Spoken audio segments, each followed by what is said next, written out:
Hello guys, welcome to another session. In this session, we are going to look into how to include JavaScript to web page.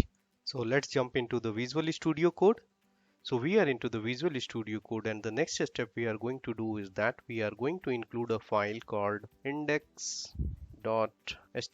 and here we will generate the HTML5 code with the help of HTML snippet. So to do that, you need to select this snippet and it will give us the boilerplate code for the HTML5. So now the question over here is that how do we can add the JavaScript in this file, and where do we add the JavaScript in this file? So to answer your question, you can add the JavaScript at anywhere within the head section as well as in the body section. So to add the JavaScript into the head section, what you need to do, we are going to use script tag, and here we will specify alert, and then we will tell that let's learn JavaScript. So this particular script block will add JavaScript in this HTML page, and this particular line of code will give us the pop-up into our HTML page. So let's run it. You need to click on this page and click on F1, and here you will get the first option. You need to select this one.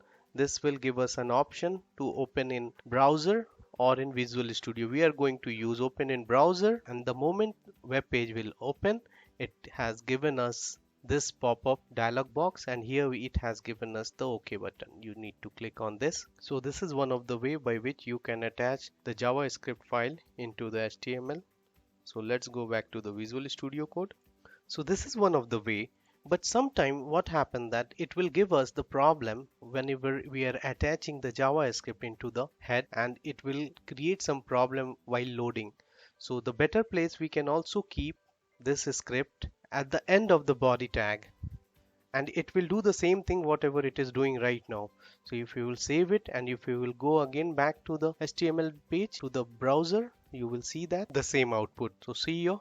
So let's go back. So it is always recommended to use the JavaScript code at the end of the body tag. So let's add some more code over here. We can add here something called h1. Let's learn JavaScript and save it and go back to the browser, and when you click on this, so it will load the let's learn JavaScript.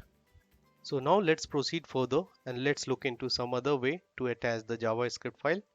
Earlier I mentioned that it is better to use the JavaScript into the body tag when you are having a single HTML. But suppose if you are multiple HTML file and where you want to use the same code in different page, so it is always better to put it into the other file, and which is being saved as .js extension. So let's do it. So how we can do it? We need to create a file and save it as an extension. I am going to call it as myapp.js. So the file is being added. So now what we will do, we will go to the index.html and we will comment this out by pressing Shift Alt A. Do the comment over here. So once the comment is being done, now the next step is we need to add the script block over here, and here we need to specify the source of the JavaScript file which we have created over here. So we are going to tell that myapp.js is going to associate within this.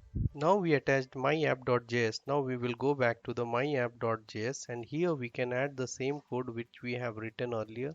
So write alert, and we will tell that let's learn modern JS. Save it. Now let's go back to the browser and see the effect. So here you will see that it is auto reloaded because we are using hot reloading with the help of that simple server.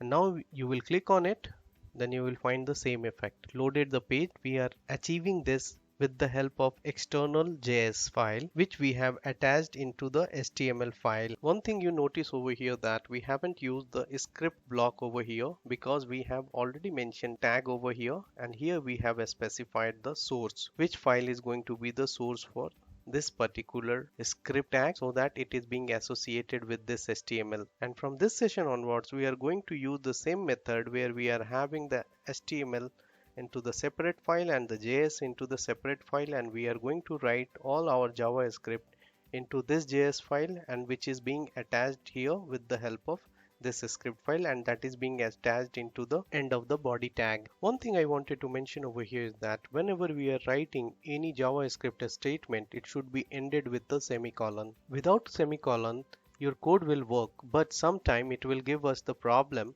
when we are writing the larger piece of code within a project. Then it is difficult to identify the error. So it is always good practice to provide the semicolon at the end of the statement. So this is what I wanted to demonstrate you in this session. See you in the next session. Till then, bye bye, take care.